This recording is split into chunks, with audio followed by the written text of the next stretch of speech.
Imagine waking before dawn because the whole village depends on you, not for a clock on the wall, but for a story carved into bone, a stone aligned to the sunrise, or the whisper of water slipping through a hole.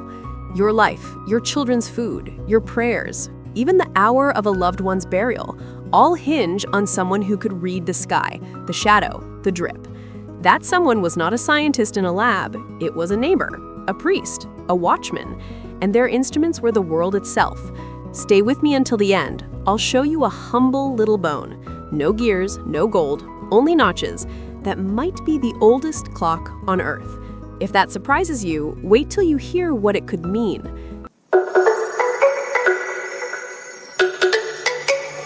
Welcome to Singularity Animations, and here on this channel, we pull history's quiet wonders into the light.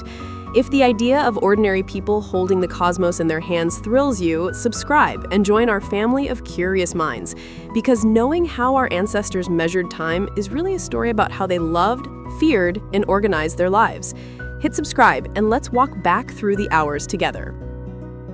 Time wasn't an abstract number for ancient people. Time was hunger and harvest, prayer and mourning, marriage and market.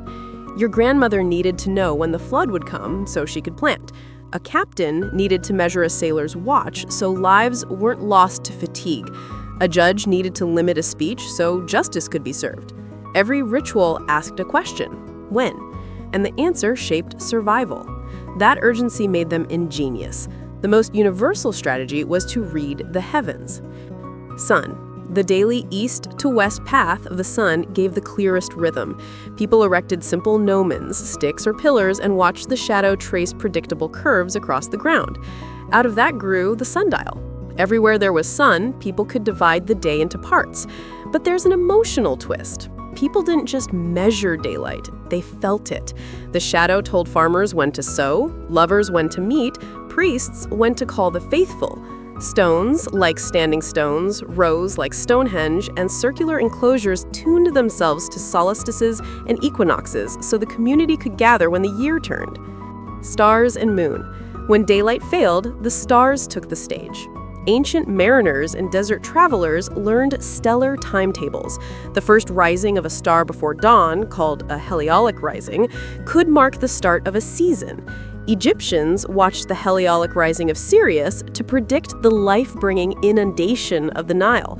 Many cultures divided the night into watches, whose timing came from star positions. To sailors, a familiar cluster told them which watch it was and who should sleep. The moon guided monthly rhythms, menstrual cycles, tax periods, religious months, and its face let people count nights. When sun and stars were unreliable, on cloudy days or during long nights, people turned to the steady flow of water. Clepsydras, water clocks. Simple versions were bowls with a hole sinking or filling at a constant rate. More advanced Hellenistic engineers, think Alexandria, added floats, scales, and regulators to keep flow steady and to translate the water's rise into readable marks. Courts used these water clocks to limit speeches. You spoke until the water reached a line, and then your time was up. In places where prayer times had to be exact through the night or where markets needed fair measurement, water clocks were the go-to tool. Persian and Islamic worlds improved water clock technology for daily life and for ritual. Masons and astronomers built long, regulated channels and even automata that struck bells when a set amount of time had passed. Imagine a temple at night where water slowly filled a hidden vessel and, when full, tipped a mechanism that made a figure bow and a bell ring. Timekeeping married to spectacle and faith. In many households, candle and incense clocks marked the hours. Candle clocks, a candle with lines or metal pins, burned at a fairly steady rate. When the wax melted to a notch, a small weight might fall and ring a bell. Sailors and monks used these in gloomy times. They were familiar, portable, and intimate. That warm, dripping light was also domestic. It timed stories at the hearth, vigils, the length of a watch. Incense clocks. In East Asia, incense clocks were artful and precise. A measured stick or pile of powdered incense burned at a calibrated rate and could be scented, so you could also tell the passing of segments by changing aromas. Some temple clocks used long trails of incense with small sticks set to drop at intervals.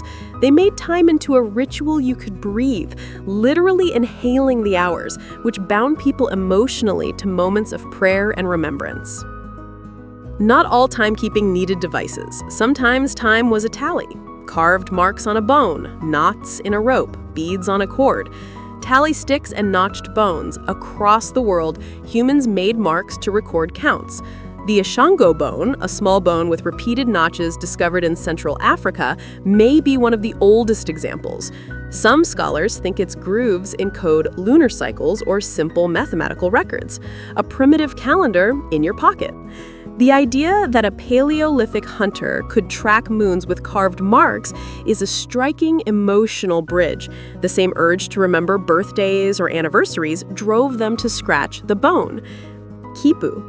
In the Andes, the quipu, colored, knotted strings, carried numbers and possibly calendrical information. It's an elegant reminder that not all timekeeping had to be visual in the Western sense.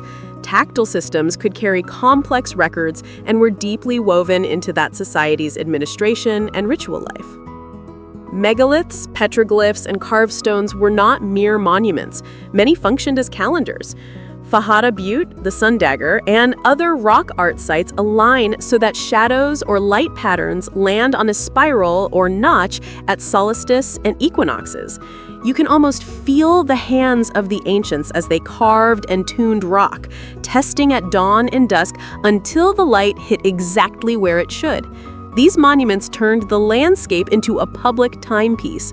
When the people gathered at that place, the sky declared the season. Time is meaningless without agreement. That's why many strategies were social. In medieval towns, bells regulated life. Monasteries rang canonical hours so the community would pause for prayer. Guild houses struck hours for markets. A bell is a shared heartbeat. Everyone hears it and adjusts.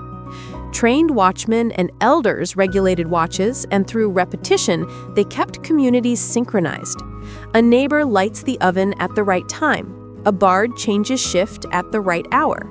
These human timekeepers were accountable, trusted, and often compensated for the responsibility of holding a group's schedule in their head. Ritual and repetition cemented timing into culture.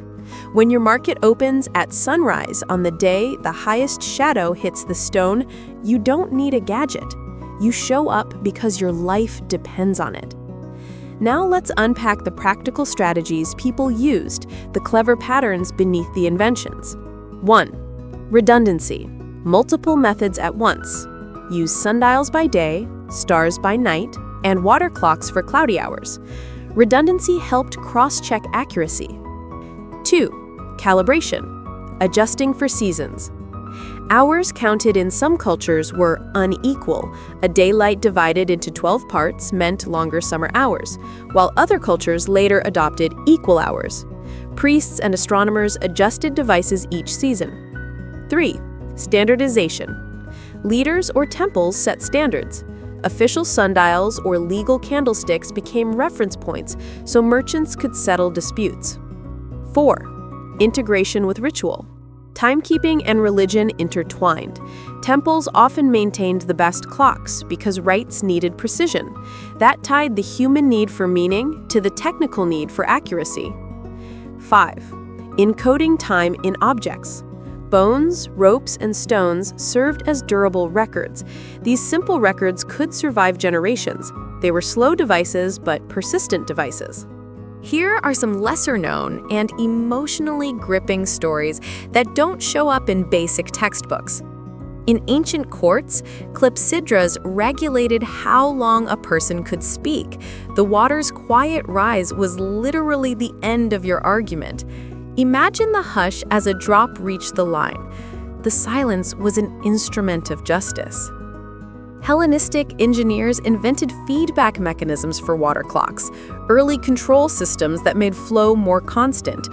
Think of it as ancient engineering's attempt to tame chaos with a simple float and valve. In some cities, water-driven automata would announce the hour with a figurine or bell. Timekeeping could be theatrical, a temple's way of making time a public, sacred event. Some societies read nature, frogs calling, certain flowers opening, or migratory birds returning gave precise seasonal cues that were surprisingly reliable for farming and hunting. Those cues are intimate. They bound people to place and to the life cycles they loved and feared. And now, as promised, the most arresting and least talked about possibility, the Ishango bone and the idea that our ancestors had a calendar mindset far earlier than we usually imagine. A small, battered bone with rows of notches is not glamorous, but look at it with a different eye. Each notch could be a night counted, a moon marked, a sowing season recorded so the next generation would know when to plant. If that interpretation holds, then tens of thousands of years ago, humans were already trying to anchor the drifting sky into practical, portable memory. That changes the story of timekeeping from one of sudden invention to a long human project of remembering. The push to make the invisible march of the heavens into something you can touch and pass down. If you let your imagination go one step further, what if megaliths, carved bones, and ritual sites were not scattered experiments, but part of a long chain of shared human effort to domesticate time? Imagine a grandmother tracing notches and teaching her child the moon's rhythm. That intimacy, the human rhythm of counting and teaching, might be the origin of calendars and eventually clocks. That bone is a bridge from us to those who dug out roots and watched the moon not as a romance, but as a survival manual. It's a reminder that timekeeping began in hands and hearts, not only in workshops. Knowing how people before clocks measured time is more than trivia. It reconnects us to rhythms we've outsourced to devices. It teaches resilience, how to read the world's signs instead of ignoring them. It tells a story of community. When we synchronized our lives to the sky or a town bell, we were binding ourselves to each other. If this story moved you, if the image of an ancestor carving moon marks into a bone stirred something, please subscribe. Become a part of a family that keeps these human stories alive. Hit like, share this video with someone who loves being surprised by the past, and comment below. What ancient method of timekeeping fascinates you most? I read every comment. Your curiosity keeps me going. Remember, every clock in your house is the heir to a stick, a stone, a bone, and a neighbor who taught the village when to rise. That neighbor was our ancestor, and their hands held the first calendars. Thank you for traveling back through the hours with me. If you want the script as a downloadable, teleprompter-ready file, tell me and I'll format it for you. Subscribe, and let's keep listening to the ways the world has always told us when to act, love, and remember.